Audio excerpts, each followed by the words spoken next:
comp revolving around the max speed, they can pretty much walk all over you. Any kind of movement ability is very, very useful in this game. Love to see the 8-bit coming out from Rising Sun SEA. I think that's a great pick, but the ultimate counter to that is going to be Colette, and I think Team Wood might be thinking of that. Okay, yeah. I mean, we know just how sturdy that 8-bit is in many cases. Colette also just generally so good on heist, right? Being able to, throw that super in, get free damage on the enemy safe. Especially, look, if the rest of your team is not super long range outside of the Brock, right? Max is definitely going to be outranged in many of these matchups, so you might have to play around that a little bit differently, maybe even sort of a 2v1 lane. But, okay, we're going to see the Sprout brought in here by Response.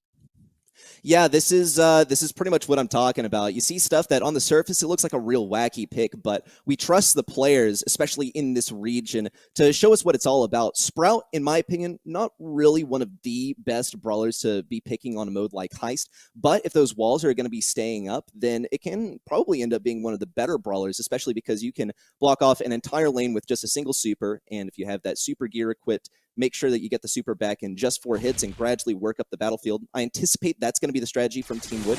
We'll see Response, sort of the MVP of this roster as well, working his way up mid, but being very careful not to feed any supers to CZK along the way. Early left lane victory by X9J, and good stuff all around for Team Wood as they rush down the battlefield.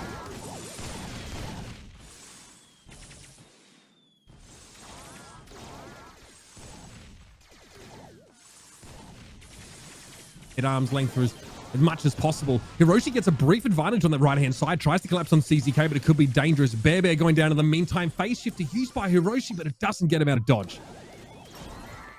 Big damage as well from Response as he throws down the hedge. Completely protected here at mid. Bear also on the left lane, doing his best at defending. Troy on the right side also, not face versus anyone in that lane. Seems to think that there's someone there, and gradually he'll be making his way up there. Looks like Hiroshi also thought someone might be in the bush, but they've scouted each other out now. Hiroshi has a super, however, and a good left lane victory as well for Bear is going to let him move up here. Response still trying to keep Bear at bay. He's pretty much fortified inside of this compound in mid.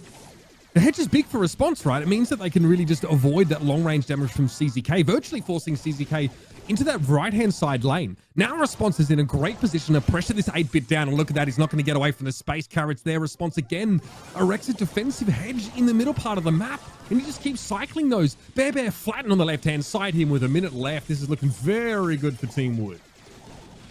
No doubt, they're trying their best to keep anything from slipping through. CZK especially trying to get some damage in here, take down Response, but he's simply so far out of reach. There's not really much anything that Rising Sun SEA can do unless Bear gets a super and can sneak around. CZK blocked off on the lane, but not entirely so. If he gets a super and can get some damage locked in on the enemy safe, it could lock in their fate. Team Wood taking huge damage, 85% remaining. 33 seconds on the clock. They're trickling in damage on Rising Sun safe, but one more escape like CZK did just a moment ago could seal their fate. 25 seconds left. Team Wood now having to retreat as Troye and Bear continue to pummel the enemy safe and now take the lead. Yep, that left-hand side collapsing is not good at all. Troy is going to go down here, but it's a lead now for Rising Sun SEA. It has to be an all-in towards the safe here, ready, set, and so far, so good. Rising Sun SEA just collapsed in the last moments of this round here. They let Team Wood come forward, but you can see how much of this match was balanced on a knife edge there. Great start here for Team Wood, but a very competitive round. And as soon as CZK actually starts to get to move up that lane, you can see how scary it is. Throw the super down. One salvo of shots is it's more than 10% of safe damage. It's one of the things that makes 8-bit just so good on this map is that he can lock in a lot of damage on the enemy safe, but otherwise you're pretty much acting as a super battery for enemies, especially if we take a look at the mid matchup. Response, he only needs 4 shots connected in order to farm up his super and then throw down the hedge. Then from there on out, there's nothing that really anyone can do unless Bear gets a super in. And luckily for him, he has gotten one quite early on, but Response responds very quickly. Has that super down. Bear not even really worried about dealing with Response, more so about getting some damage locked in on the safe. Could even teleport in. Warp Blast active. Big damage on the safe. CZK also able to shoot down that safe. Good stuff so far. A great start for Rising Sun SEA. And it looks like they've sort of identified the weakness of Team Wood's comp and now are circumventing it entirely. I mean, Rising Sun SEA actually realized they read the lane swap immediately. So Team Wood are forced to spend the first 10 seconds of the round putting Brock over on the left-hand side lane. Love the read there, and Bear's now starting to really kick off. That's 2 gadget uses there, so multiple times he's been able to, blink forward and start to pressure that safe down. But look at that, 80%. What a great start for Rising Sun. Team Wood can still fire back, though. It's just going to be slow and steady the entire way. Response has another hedge up, ready to go. But Bear now is ready for a Warp Blast to the enemy safe. It's time to defend for Team Wood. They circle back, hedge active for Response. Could be pummeled down by the Ego. Manages to cycle out the Super once again. Now he's protected, but the safe isn't. 1,000 health left down, and Troye gets the Elim. Good reaction. I love the stuff so far. This was, I think, an appropriate reaction game over game, just the development between games, I believe. When we talk Sprout here, I think it was a good idea, especially if we are only looking at game one in a vacuum. But once Rising Sun and SEA were able to identify that strength, they pretty much decided to ignore Sprout entirely. And X9J is trying to get a matchup against Troye in this lane, right? That's why we saw the swap beforehand. Bear, it's clearly been a problem for X9J so far. That pressure on the left-hand side from Nani is pretty scary. Hiroshi here has to use that speed to avoid as many of these shots as possible. And you can see why Brock wants the matchup on the left there. Now, there goes manual override. Bear going to go in and actually goes all in to try and get rid of the Sprout. It's going to be a trade in the end there. X9J, rather, Rocket Laces to get himself up in the air. 12 HP left, and he's starting to pressure the safe down here.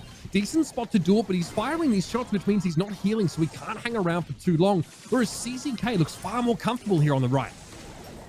Yeah, and he's getting real cozy. Even though Response and Roshi are rushing him down, he's doing his best to dodge, bob, and weave, and still manages to get some shots on that safe before being taken down. Hiroshi now accelerating up the right side. Troy doing his best to prevent him freeze frame down, but quickly eliminated by Response and Hiroshi, that duo. CZK now with the lane swap and completely shut down by the hedge being placed. And Response can still recycle it. He has another gadget. Here it is, and an Elim on the Troy as well. Team Wood holding their own, but they're still at a deficit. They have plenty of time to do so, but they can't get too much DPS unless Jay gets some good positioning on that safe. You can see how crucial the super is for Response, and if Response can't generate that often enough, is going to be very vulnerable a lot of the time to Troye or whoever he's laning against. There's been a lane reassignment here as well from Rising Sun SEA. They put Bear back against X9J. They want to put pressure on this Brock.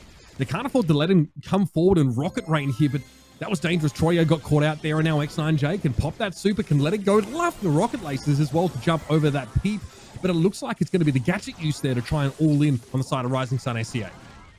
Beautiful teamwork from Rising Sun. They could finish this one off. Bear's going to have to get good dodges. Troye also trying to dodge. Not going to get taken down by Response just yet. There's the final shot. Great aim for Response, and Bear shoots it down.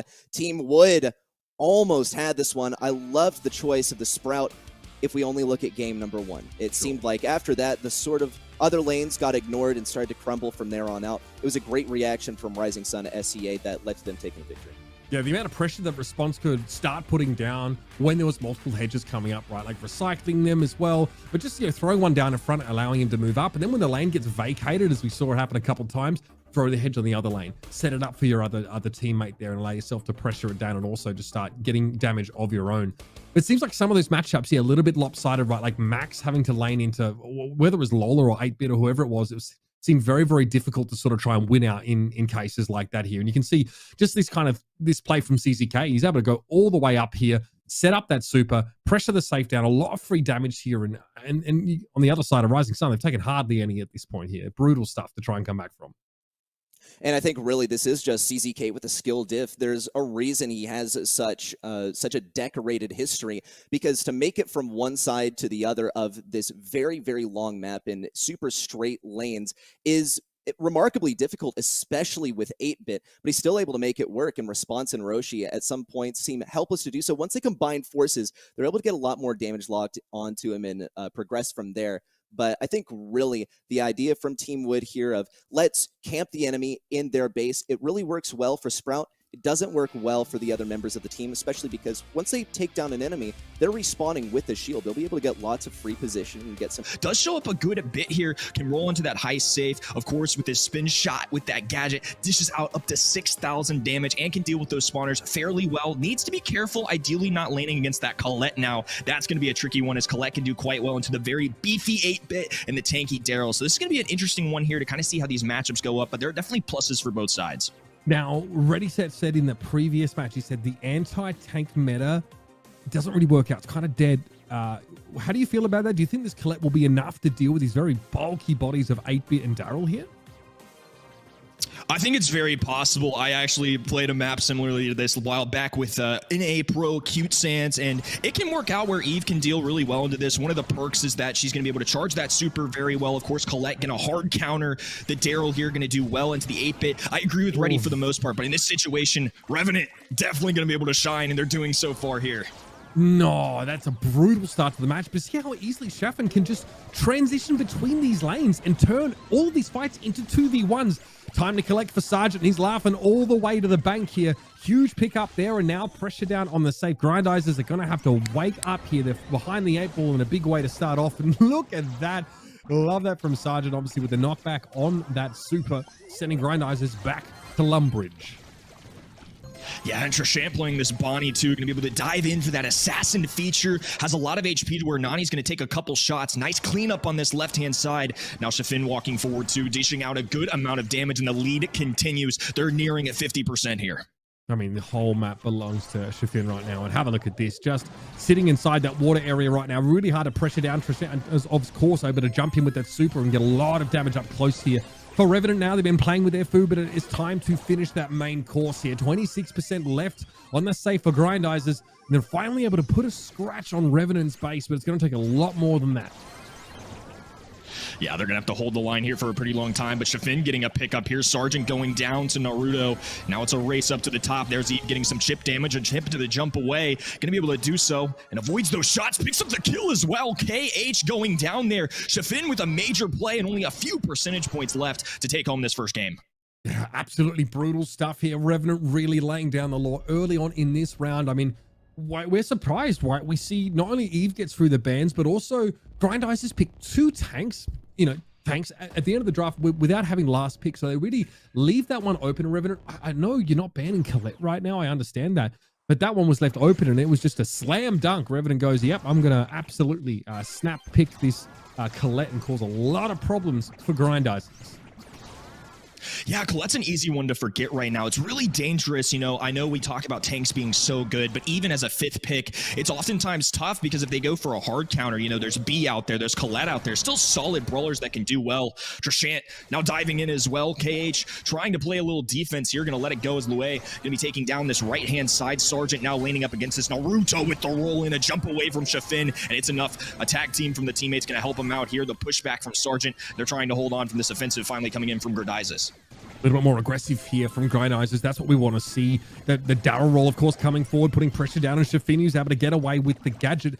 And still, I mean, you see Revenant take a ton of safe damage in that exchange. So Naruto realizing, wait a minute, I can keep sort of playing aggressively here. Lue just trying to stand still. You're not playing Mandy, so I'm not sure what that was about. But Naruto here, of course, on towards to save a lot of pressure. And we know exactly what Daryl can do when he gets a moment alone with the enemy safe. It is absolutely brutal. But hey, time to collect. That's a thing. Normal and based is Sergeant just runs on in there, gets a bunch of free damage and keeps it close.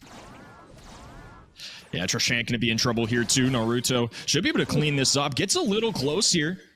Has that super in hand too, and they're going to be looking for any offensive. But a minute left in this one too. It could all come down to who the final push is. They're just going to abort this left-hand side. Everybody rushing right. They managed to get a pickup though. Naruto going to go down, but definitely a trade they're willing to make there. A takedown to Shafin off screen, and it's going to be a tough one here. Revenant, once again, going to be tasked with playing defense. Shafin able to use that invulnerability there to block that first shot from Lue. It's quite close, right? You really don't want to take any free damage here. Naruto, of course, has that super available. Looking to line it up here, and Daryl roll his way to victory. He's going to come straight across the lake here, but I love that from Sergeant, of course, again, able to force Naruto away from the safe, but they're in their own half of the map. 30 seconds left. It's even on safe percent. Yeah, and every time that Colette rushes in, it's at least 10%, even more with the damage gear on. A dive in from Bonnie as well. This is where it's really going to start to add up here, but they need to be careful. Naruto can rush in at any moment. We could release that tar barrel, go for the roll in as well. And with 12 seconds to go, it's going to come down to the final moments here. Damage booster thrown up here. Naruto now going to try and get it on the safe. It's 32% and counting. Lue trying to wrap around. Shafin just body blocking this damage. Perfect answer. Pete goes off. Sergeant stays alive. Basically just disintegrate as soon as an 8-bit looks at you. Obviously, Tensai on the other side of the map from a bell this time around, but there's going to be a lot of range available here to Crazy Raccoon. I think that's obviously going to be important. Tensai, we saw earlier on, I think it was Southeast Asian region where we saw like an 8-bit push all the way up the map, and from that point on, it was pretty much over here. So, gonna have Nani locked in here at the end. And of course, Colt makes a reappearance again. So not the first time we've seen him in East Asia here. This time, of course, on Heist. Yeah, we've seen Guts play this brawler before, so we'll see if it's the exact same player going with the Colt this time. But, of course, it's still going to be a valuable brawler to have in your arsenal. You can get a ton of damage on that enemy safe. The only struggle is it's really tough to win lane as this brawler. I would anticipate Guts decide to run this on the lane that's a bit thinner. We'll see if it appears on the left side. And here it is. Yeah, note that the terrain is just a little bit different for Moya here. Not only is he slow, but he only has 3 tiles to walk back and forth upon. It's going to make it difficult for him to dodge versus Minmi, but he's still doing a good job. On the right side, Achapi takes down Shtetampo to boot. He's already going for that safe. Moya's trying to circle over to make an attempt at defending. Tensai also falls, but does get some inaugural damage on the enemy safe. It's 94 to 94. Yeah, again, the Otis on that side lane, pretty crucial here. Going to give Levi some pause for thought. Now as Tensai wants to collapse on the left-hand side, they lose Shtetampo as a result here, and Achapi's already gets back in the mix. Love that response from Guts, but they take a ton of safe damage. They certainly have, and they're trying to just sort of collect all of their senses at the time being. Tensai getting good dodges versus Levi on the right side, and here comes the peep in. Maybe teleporting behind, could be going for Tensai. There it is, trying to kill 2 birds with 1 stone, but no kills at all, and no stones either, as Tensai still managed to survive that matchup. But going over the side of Guts, Moya, he's done precisely what we saw before, making it all the way to the enemy side as he 8-bit, getting tons of damage as a result, but it's a big risk as Guts continue to do more and more damage to Crazy Raccoon's backlines, especially if Nanny's able to get another super out here. All it takes is a super and a teleport in to clear things up. They need an answer for Levi right now. I don't know if they're going to have one. Shtetampo is to body block some of that damage here. Super going to be thrown out onto Menmi. He gets silenced for the time being. Menmi just trying to dodge, but his life is going to tick away, or at least you'd think so. Gadget popped in. He's able to burn Shtetampo down. This is huge. If only Menmi was able to maintain position there, but here comes the peep. Might be just the detonation. The Achapi not going to follow that up, but it takes Shtetampo very low, and Guts come up with the goods there. They start with like a pretty distinct they trail by a large margin at the start of that round there, but it's about the mid-round they really start to break things open. This is going to be a volatile series, I think, if that game was anything to go by. I absolutely agree. I mean, this is pretty much the early game central for Crazy Raccoon. It's going to be difficult for them to win the early game, especially as we break down the left lane. I pointed out already, Moya doesn't have too much area to dodge back and forth upon, but Min's still taking serious damage, especially as Tensai chimes in for a bit of damage from mid. Levi's actually been putting in the work this time as well. He's getting ricochets off of whatever enemy he targets onto the safe too, and it's gotten some good damage trickled in, but we do say the left lane, a success for Moya Goku as he continues to push up. Shtetampo on the right also fending off Achapi. So far, it's just a marginal advantage for Guts, but Crazy Raccoon are sort of winning in the territory game. Achapi struggling in the weak lane. Obviously, as he's playing the more narrow part of the map here, as obviously we have some symmetry. Shtetampo really doing a good job of just forcing him away there. Gadget pop by Shtetampo make it harder for Achapi to step forward. A lot of map control here in Tensai. Can rocket rain down on towards this safe now. Pretty elementary play here so far. It's just incremental advantages in these lanes and map control being taken by Crazy Raccoon. Damage booster up for Moya here. This might be a complete mirror image of the previous round. Well, yeah, forget what you said about incremental too, because once Moya gets that super down, it's just absolute hellfire raining down. And Minmi makes the same happen without the use of a super on the right side. Shtetampo goes down. Minmi tries to pinch Tensai up, but it's going to take more than just one player to pinch him in there. Tensai, he returns from battle without too much damage done and a mark on his face, and he gets taken down by Bell to follow. Crazy Raccoon are holding their own quite well. They only need 19% left to take the upper hand here. The Guts are not finished yet, especially Achapi as he goes for that super in. No teleport onto Moya, interestingly enough. Managed to back him up quite a bit. Tensai also falls. Guts, they're defending furiously. 40 seconds remain. Crazy Raccoon, they get one good push in from Moya on the left side, and it could be it. Achapi's not finding a lane in which he can win right now. This Nani pick is actually getting clobbered. Whether it's up against an 8-bit or an Otis, Achapi cannot find any advantages regardless. And there was a swap there. I mean, they tried to put him in a position where he could get a little bit more done there, but it wasn't going to be enough.